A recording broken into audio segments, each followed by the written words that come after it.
Mama, pasensya na po.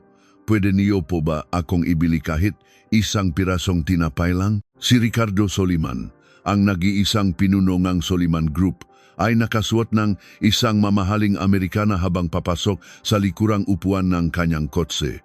Bigla, isang batang lalaki na marahil ay nasa 10 taong gulang ang lumampas sa ibang nga tao at maingat na lumapit sa kanya. Mama, gutom na po talaga ako.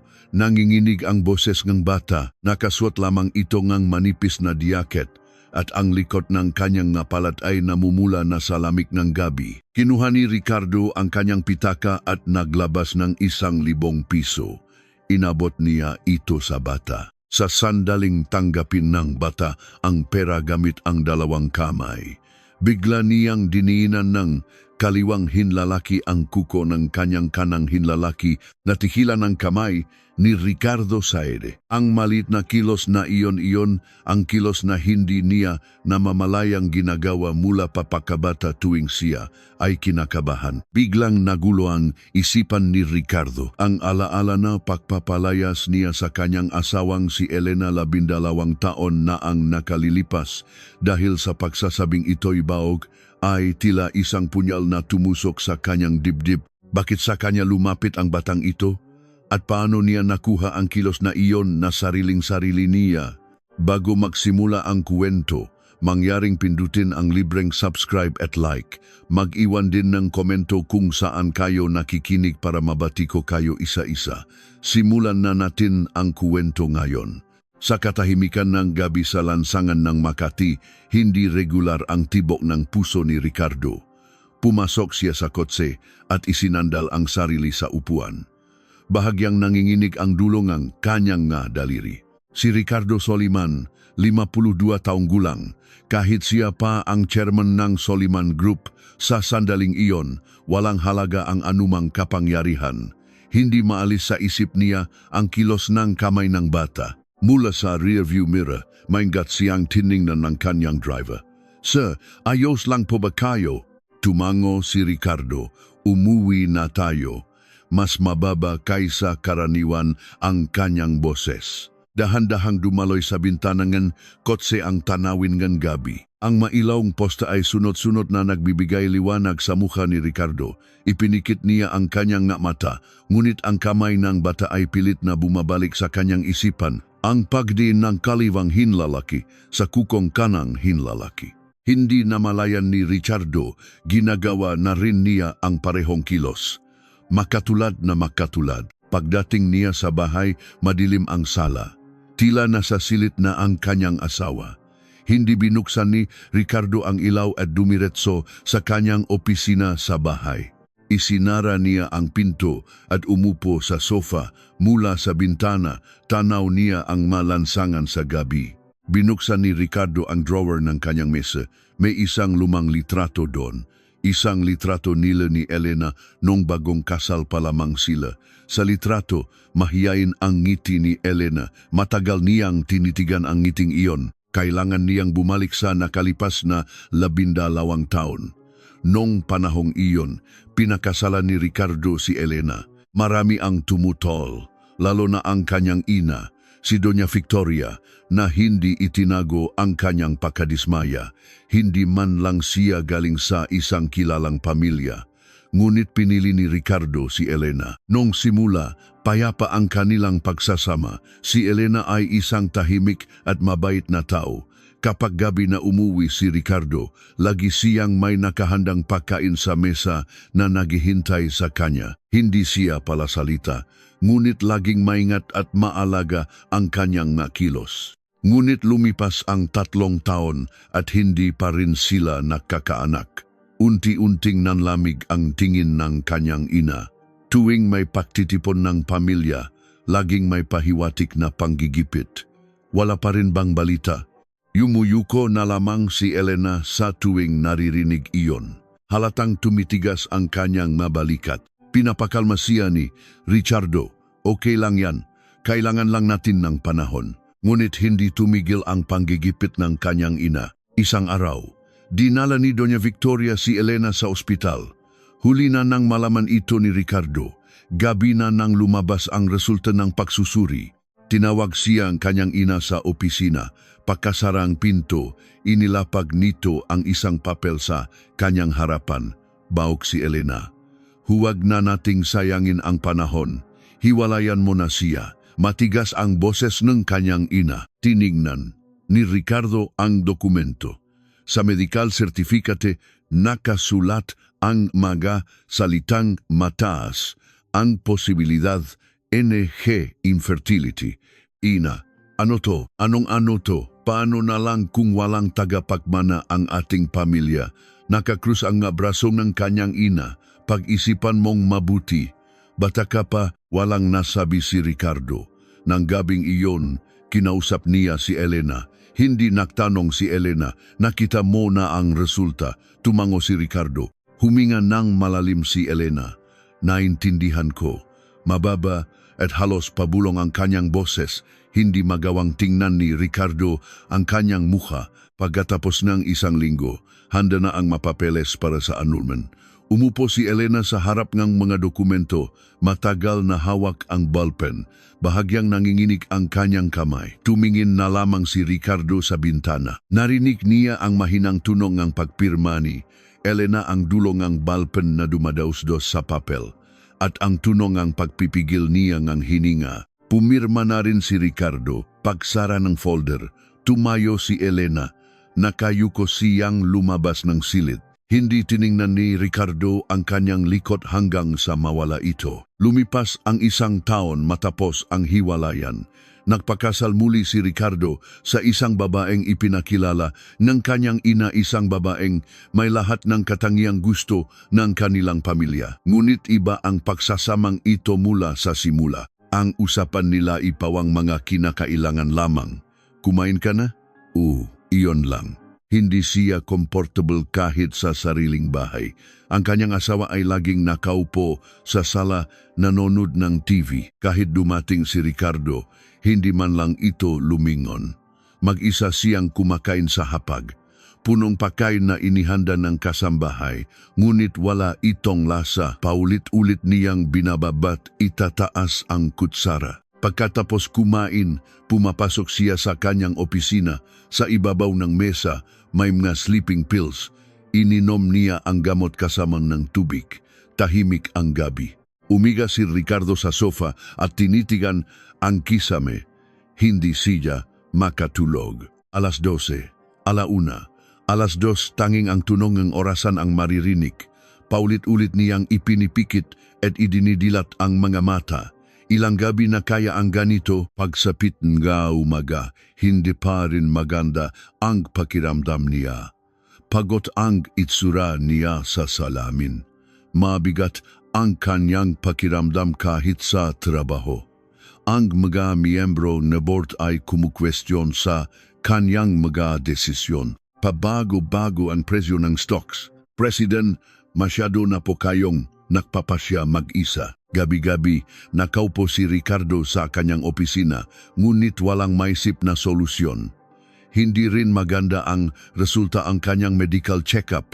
Nakdagdag ng gamot para sa high blood ang doktor. Kailangan niyo pong bawasan ang stress. Tumango si Ricardo, ngunit hindi niya alam kung paano. Ganito na lang ba palagi ang buhay niya? Hanggang isang gabi, pagkatapos ng isang pulong, pasakay na si Ricardo sa kanyang kotse at doon ito nangyari. Isang bata ang dahan-dahang lumapit sa kanya. Nilampasan nito ang ibang mga tao at tila siya lang ang sadya. Mama, pasensya na po. Pwede niyo po ba akong ibili kahit isang pirasong tinapay lang? Nanginginig ang boses ng bata. Huminto si Ricardo. Manipis ang suot nitong diaket at ang sapatos ay sira-sira na. Namumula sa lamig ang likod ng kanyang napalad. Kinuha ni Ricardo ang kanyang pitaka. Naklabas ng 1,000 piso at inabot sa bata. Heto, bumili ka ng mainit na pagkain. Tinanggap ng bata ang pera gamit ang 2 kamay. Salamat po. At sa sandaling iyon, nakita niya ang kilos. Dininan ng bata ang kuko ng kanang hinlalaki gamit ang kaliwang hinlalaki. Napako ang tingin ni Ricardo sa kamay na iyon. nanigas ang kanyang malabi. Ang kilos na iyon ay isang ugali na dala niya habang buhay, isang bagay na hindi niya namamalayang ginagawa kapag kinakabahan o nag-iisip ng malalim. Sabi nila, namana niya raw ito sa kanyang ama. Nagsalita pa ang pasasalamat ang bata bago nawala sa isang eskinita. Nanatiling nakatayo si Ricardo, hindi makagala. Maingat na nagtanong ang kanyang driver sir, hindi sumagot si Ricardo. Pagbalik sa kotse, nanginginig pa rin ang kanyang makamay. Isinandal niya ang likod at ipinikit ang nga mata.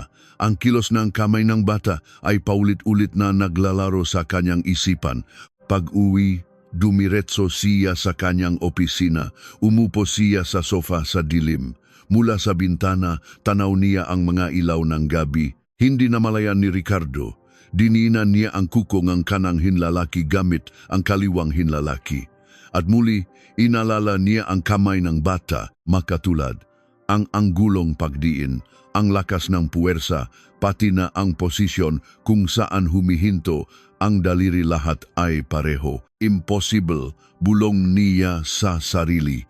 Pilit niyang sinasabi sa sarili na hindi ito kapanipaniwala, ngunit ang kilos ng kamay na iyon ay hindi siya tinitigilan. Nang gabing iyon, hindi nakatulog si Ricardo. Uminom siyang gamot, ngunit walang epekto. Nakahiga lang siya sa sofa, nakatitig sa kisame. 3:00 ng madaling araw. Bakit? Bakit pareho silang ugaling batang iyon? Kinaumagahan, nagising si Ricardo sa sofa. Naninigas ang kanyang lig. 6:00 na. Hindi siya nakatulog ng maayos. Tumayo siya sa harap ng lababo. Mas pagod ang kanyang itsura sa salamin. Habang nag-ahit, muli niyang inalala ang nangyari kagabi. Ang kilos ng kamay ng bata. Ibinaba niya ang pangahit at tiningnan ang sariling kamay. Ang kaliwang hinlalaki niya ay hindi namamalayang nakapatong sa kukong kanang hinlalaki. Huminga siya ng malalim sa hapagkainan. Wala na ang kanyang asawa. Tahimik siyang pinagsilbihan ng kape ng kasambahay. Maagang umalis si Maam, tumango si Ricardo. Itinaas niya ang tasa ng kape ngunit hindi ito ininom. Bahagyang nanginginig ang dulong ng kanyang madaliri. Sa opisina, nakaupo si Ricardo sa meeting room habang nagulat ang mga board member. Mga numero at graph ang nasa screen, ngunit hindi siya makapag-focus. President, ayos lang po ba kayo? Maingat na tanong ng isang miyembro. Itinaas ni Ricardo ang kanyang ulo. Magpatuloy kayo. Kalmado ang kanyang boses, ngunit sa ilalim ng mesa, nanginginig ang kanyang nga kamay. Nang matapos ang pulong, naiwan siyang mag-isa.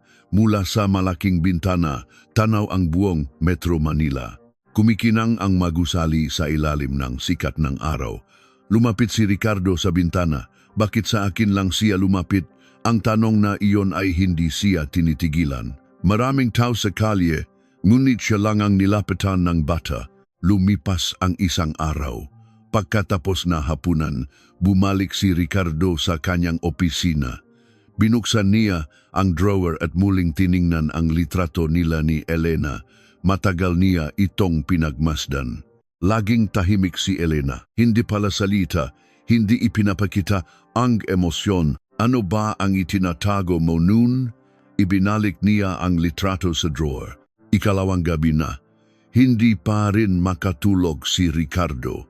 Nakahiga sa sofa, nakatingin sa kisame. Paulit-ulit na bumabalik sa isip niya ang mukha ng bata, ang nanginginig na boses, ang malamig na kamay at ang kilos na iyon. Tumayo siya at lumapit sa mesa. Aabutin na sana niya ang ballpen ng mapahinto.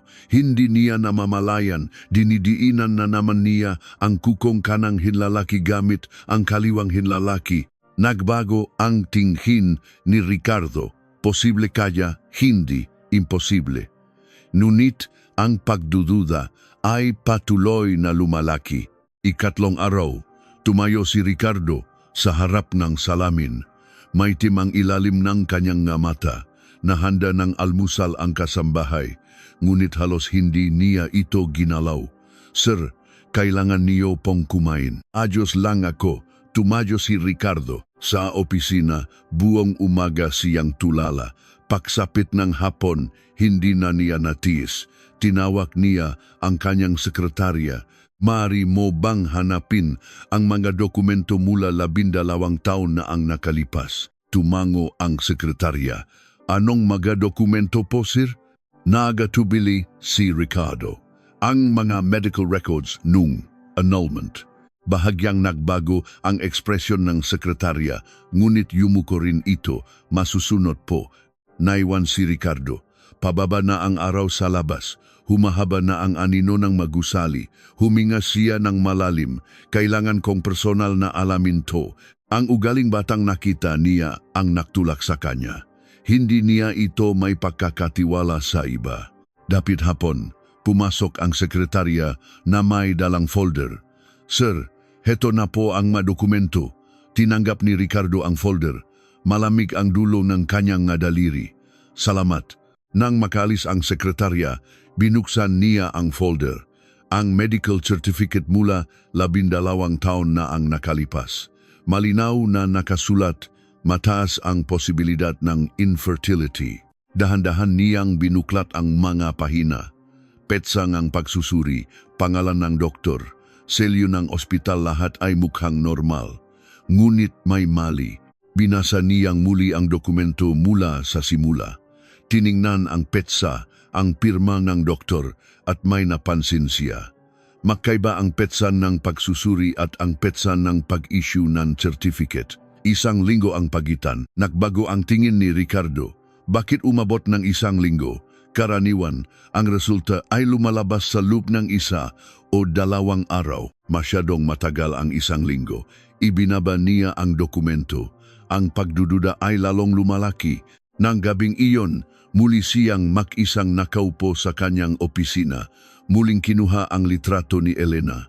Habang iniisip niya ngayon, baka may ibang kahulugan ang kanyang pananahimik. Baka may mali sa lahat ng ito. Sa unang pagkakataon, malinaw na pumasok sa isip niya ang ideyang iyon. Habang lumalalim ang gabi, muling bumalik sa isip niya ang mukhang bata, ang nanginginig na boses, ang malamig na kamay, at ang maliit na ugali na iyon. Ipinikit niya ang mga mata at hindi na malayang dinidinan na naman ang kanyang kuko, ang pamilyar na pakiramdam. Ganito rin kaya ang nararamdaman ng bata? 4 na araw, nakapagdesisyon na si Ricardo. Tinawagan niya ang kanyang sekretarya. Yung ospital 12 taon na ang nakalipas. Bukas pa ba? Opo, sir. Nag-pause si Ricardo. Yung doktor na humawak sa kaso. Titignan ko po, sir. Pagkababa ng telepono, tumingin si Ricardo sa labas. Maaliwalas ang langit, ngunit pabigat ng pabigat ang kanyang puso. Hapon, tumawag muli ang sekretarya. Sir, nag-retire na po ang doktor 5 taon na ang nakalipas. Nanlamig ang mga kamay ni Ricardo. Hahanapin ko po ang contact number niya. Ibinaba ni Ricardo ang telepono at muling binuklat ang dokumento. Tinuro niya ang pangalan ng doktor, Dr. De Guzman. Pamilyar ang pangalan. Tila narinig na niya ito dati at bigla niyang naalala. Binanggit itong kanyang ina noon. Mapagkakatiwalaan siyang tao. Umalingaw-ngaw sa isip niya ang boses ng ina. Nanigas ang muka ni Ricardo. Nang gabing iyon, umuwi siya. Nakaupo ang kanyang ina sa sala, nakakape. Tumayo siya sa harapan nito. Ina, itinaas ngang ina ang ulo. Bakit? Nag-atubili si Ricardo. Yung pagsusuri ni Elena 12 taon na ang nakalipas. Anong totong nangyari? Bahagyang nagbago ang ekspresyon ng kanyang ina. Bakit mo biglang tinatanong yan? Hindi sumagot si Ricardo. Ibinaba ng ina ang tasa. Tapos na ang lahat. Bakit mo pa binubuhay ang nakaraan? May ginawa po ba kayo, ina? Nanlamig ang tingin ng kanyang ina. Anong pinagsasasabi mo? Hindi na nagtanong pa si Ricardo. Tumayo ang kanyang ina. Huwag kang mag-isip ng kung ano-ano. Hindi ba't masaya ka na ngayon? Naiwan si Ricardo, nakatayo, nanginginig ang mga kamay. Nang gabing iyon, hindi na naman siya nakatulog. Ang mukhang bata, ang ekspresyon ni Elena at ang malamig na tingin ng kanyang ina lahat ay naghalo-halo sa kanyang isipan. May isang bituin na kumikislap sa dilim. Kung ang batang iyon ay konektado sa kanya, ano ang gagawin niya? At kung totoo iyon, nasaan si Elena ngayon? Alas 5 umaga, bumangon si Ricardo. Madilim pa sa labas, nagbihis siya at pumunta sa kanyang opisina. Dahan-dahan siyang umupo sa harap ng mesa sa dilim. Binuksan ang drawer. Naroon pa rin ang mga dokumento, ang annulment papers, ang medical certificate at ang litrato ni Elena. Inilatag niya ang mga ito sa mesa. Ang mahinang liwanag ng bukang liwewe ang tumanglaw sa mga papel. Kinuha niya ang annulment papers. Bumalik ang alaala ng araw na iyon. Pumasok si Elena sa opisina, umupo sa tapat niya. Itinulak niya ang mga papel. Pasensya na. Tiningnan ni Elena ang nga dokumento. Matagal siyang hindi nagsalita. Ayos lang. Mahina ang kanyang boses. Kinuha ni Elena ang ballpen. Nanginginig ang kanyang kamay. Dahan-dahan niyang isinulat ang pangalan. Hindi tiningnan ni Ricardo ang eksenang iyon. Nakatingin lang siya sa bintana. Narinig niyang pagpirma ni Elena. Tapos na, tumadyo ito. Noon lang niya tiningnan si Elena. Maputla ang muka nito. Nakayuko siyang naglakad palabas. Elena, tawag niya pero hindi ito lumingon. Iyon na ang huli. Bumalik si Ricardo sa kasalukuyan. Habang iniisip niya ngayon may kakaiba, bakit hindi nagtanong si Elena? Hindi niya hiningi na makita ang resulta, hindi humiling ng pangalawang pagsusuri. Tahimik niya lang itong tinanggap. Kinuha niyang muli ang medical certificate.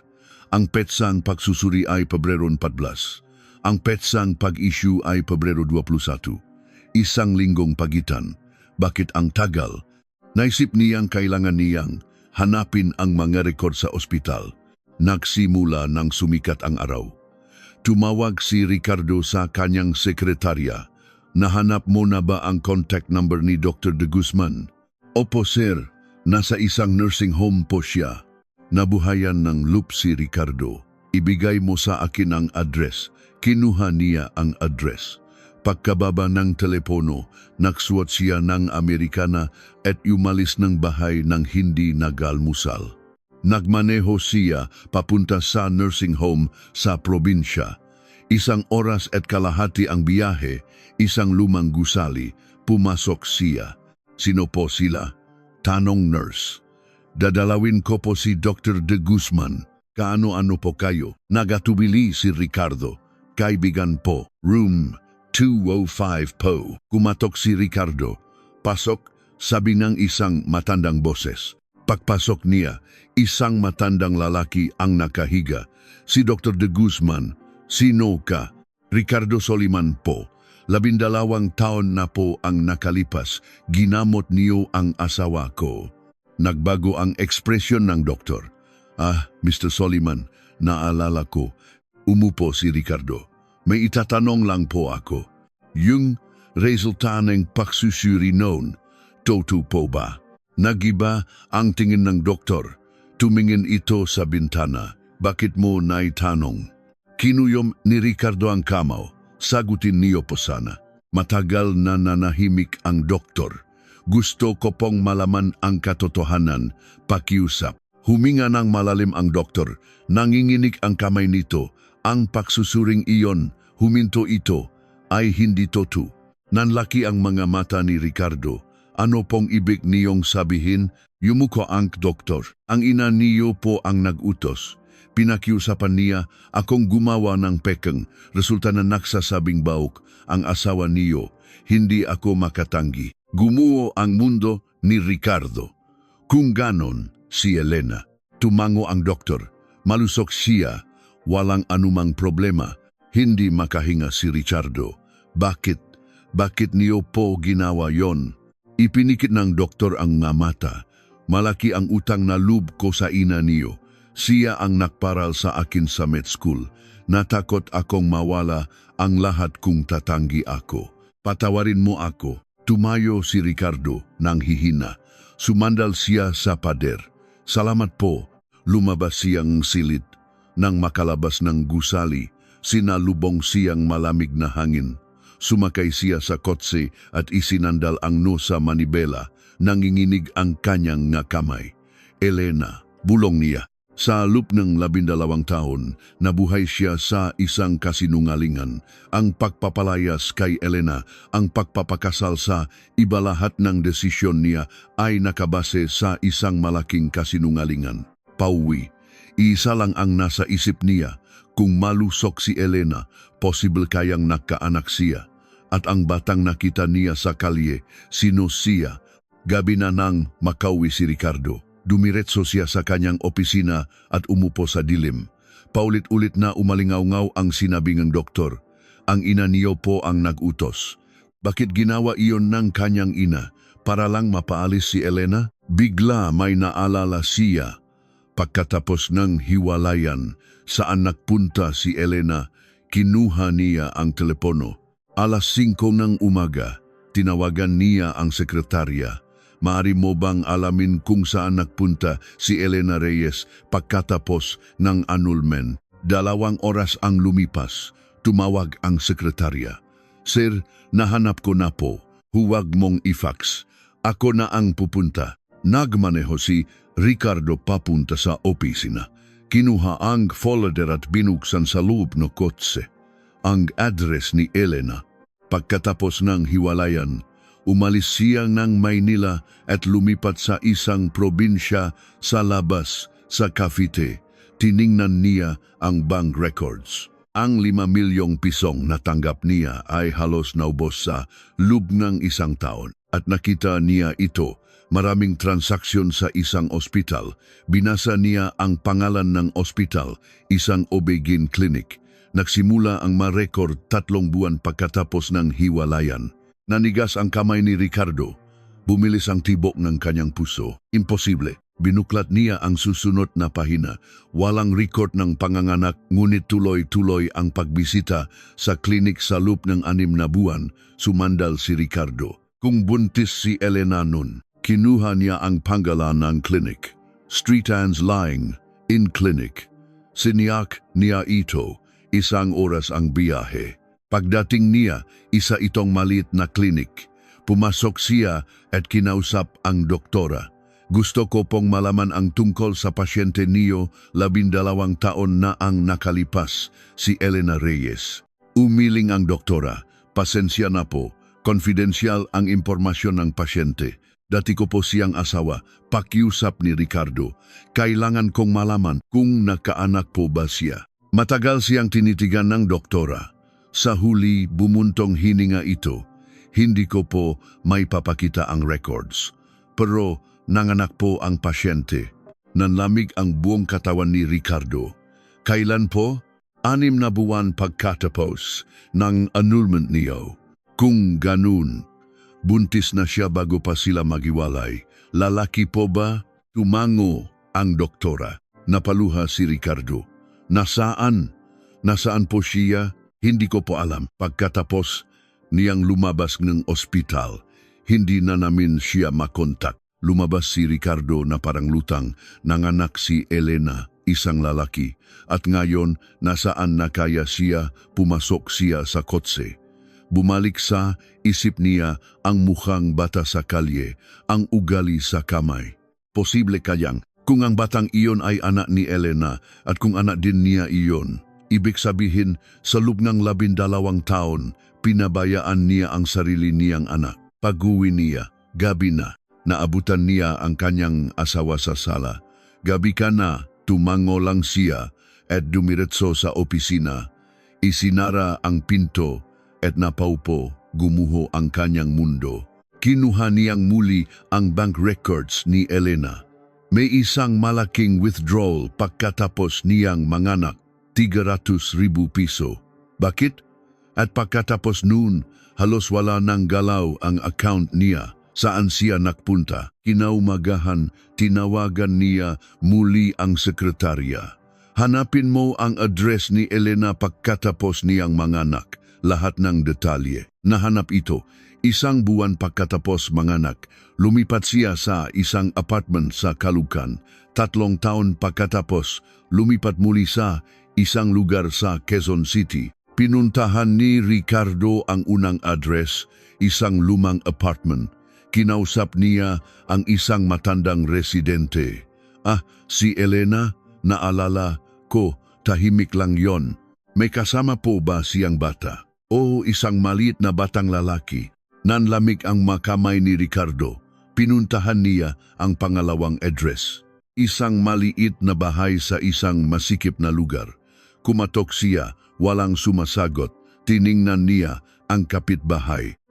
Si Elena, umalis na sila 2 taon na ang nakalipas. Biglaan lang. May kasama po ba siyang bata? Yung anak niyang si Miguel, mabait na bata. Mga anong edad na po kaya siya ngayon? Siguro 10 nun, kaya 12 na siguro ngayon. Parehong edad ng batang nakita niya. May naaalala po ba kayo sa kanya? Nakisip ang matanda. Yung itsura niya, hindi ko na masyadong matandaan. Pero yung kamay niya, may kakaiba. Kapag kinakabahan, laging niyang dinidiinan ang kuko niya, ganito o ipinakita ng matanda ang kilos. Natigilan si Ricardo. Gumuho ang kanyang mundo. Si Miguel, ang anak ni Elena, 12 taong gulang, at ang ugali sa kamay, ang batang nakita niya sa kalye. Anak ko, bulong niya. Napaluha siya. Sa loob ng 12 taon, hindi niya alam na may anak siya. Si Elena, mag-isang pinalaki ang bata, palipat-lipat ng tirahan na parang tumatakas. Pag-uwi niya, naabutan niya ang ina sa sala. Saan ka galing? Tiningnan niya ito. Galing po ako kay Dr. De Guzman. Nanigas ang mukha ng ina, malusok po si Elena. Hindi siya baok. At alam ko na rin po na kayo ang nagpagawa ng pekeng resulta. Walang imik ang ina. Nanganak po si Elena. Halos pasigaw na sabi ni Ricardo. May anak po ako, isang anak na lalaki. Sa loob ng 12 taon, wala akong kaalam-alam. Sinira niyo ang lahat. Ina. Pumasok siya sa kanyang opisina. Isinara ang pinto ng malakas. Napaluhod siya sa dilim at humagulgol. Ang 12 taon na nawala. Ang nasandaling hindi niya nasaksihan. Kinaumagahan, umalis siyang bahay. Kailangan niyang hanapin ang bata. Binalikan niya ang lugar kung saan sila nagkita. Naglakat-lakat, nagtanong-tanong, walang nakakakilala. Ilang araw siyang pabalik-balik. Sa 3 araw, pumasok siya sa isang masikip na eskinita. Sa dulo, may isang maliit na espasyo. At doon, may isang sira-sirang tent. Sa harap nito, may isang batang nakaupo. Siya nga, ang batang nakita niya, dahan-dahan siyang lumapit. Hay, nagangat ng tingin ang bata. Nanlaki ang mga mata nito. Mama, umupo si Ricardo sa harap niya. Dito ka nakatira. Tumango ang bata. Ang nanay mo? Pumasok po sa trabaho. Gabi na po umuwi. Kumain ka na ba? Umiling ang bata. Tara, kain tayo. Dinala niya ito sa isang maliit na karinderya. Umorder itong sinigang. Habang kumakain, muli niyang nakita ang kilos ng kamay, ang pagdiin sa kuko. Anong pangalan mo? Tanong niya. Miguel po. Napaluha si Ricardo.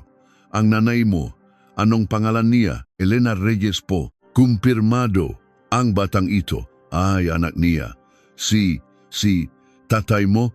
Umiling si Miguel. Hindi po kinukwento ni nanay. Hindi na natiis ni Ricardo. Nagpunta siya sa banyo at doon umiyak. Pagbalik niya, tapos nang kumain si Miguel, isinakay niya ito sa kotse. Miguel, yung ugali mo sa kamay. Sabi ni Ricardo. Nagulat si Miguel.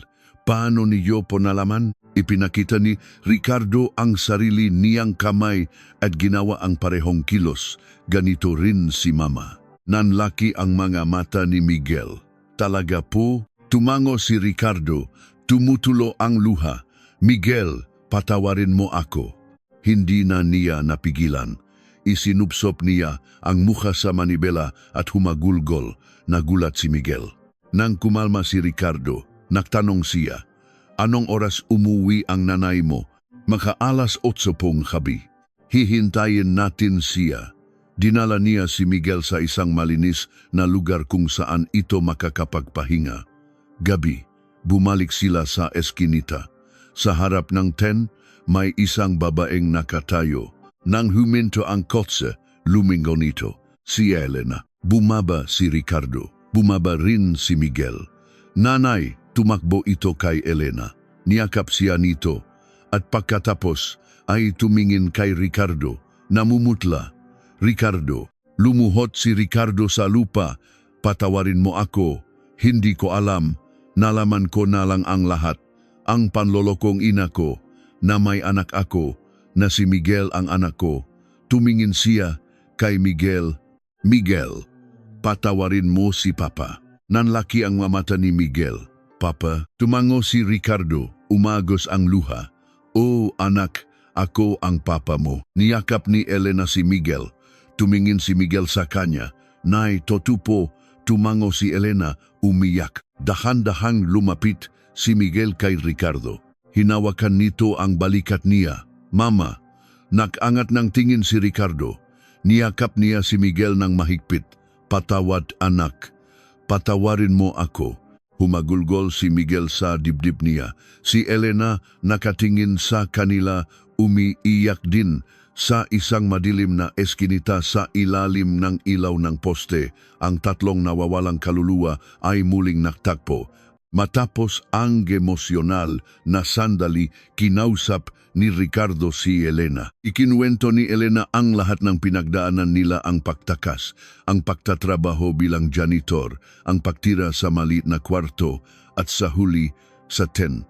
Bawat salita ay tila isang suntok sa puso ni Ricardo. Gusto kong gibumawi, sabi ni Ricardo. Gusto kong gialagaan kayo ni Miguel. Noong una, tumanggi si Elena. Ngunit para sa kinabukasan ni Miguel, pumayak siya. Kumuha si Ricardo ng isang simpleng bahay na may hardin.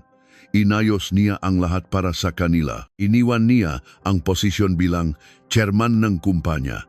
Tinutulan ito ng kanyang ina, ngunit hindi na siya nakinig. Ang bagong buhay nila ay simple. Si Ricardo ang nahahatid kay Miguel sa eskwela. Nagkukuwentuhan sila sa kotse. Makakasama silang kumakain ng hapunan. Unti-unti, natutunan ni Miguel na tawagin siyang Papa. Isang gabi, habang natutulog na si Miguel, sinabi ni Elena kay Ricardo, hindi pa rin madali, pero para kay Miguel, susubukan ko. Dahan-dahan lang, sabi ni Ricardo, hindi tayo magmamadali. Lumipas ang makapanahon. Mula sa tag-ulan, dumating ang tag-araw. Isang hapon, habang naglalaro si Miguel sa hardin, may nakita siyang isang maliit na bulaklak na sumisibol. Papa, nanay, tingnan niyo. Lumapit silang dalawa, magkakasama nilang pinagmasdan ang maliit na bulaklak. Sa sandaling iyon, naintindihan ni Ricardo ang tunay na kaligayahan. Hindi ito nasa kayamanan o kapangyarihan. Nasa mga simpleng sandaling tulad nito ang magkasamang tumawa, makasamang pagmasdan ang paglago. Hinawakan ni Ricardo ang kamay ni Elena. Nagulat ito, pero ngumiti rin. Hindi na nito binitawan ang kamay niya. Ang 12 taon na nawala ay hindi na may babalik. Ngunit ang magadarating na panahon ay kanila na. Tumingala si Ricardo sa langit, maaliwalas at maliwanag. Katulad ng pag-asa na unti-unting sumisibol sa kanyang puso. Ito po ang katapusan ng ating kwento. Salamat sa pakikinig. Ang inyong pag-subscribe at like ay malaking tulong sa paggawa ng susunod na video. Magiwan lamang ng komento at pagpalain nawa kayo. Ito po ang inyong kwentong buhay.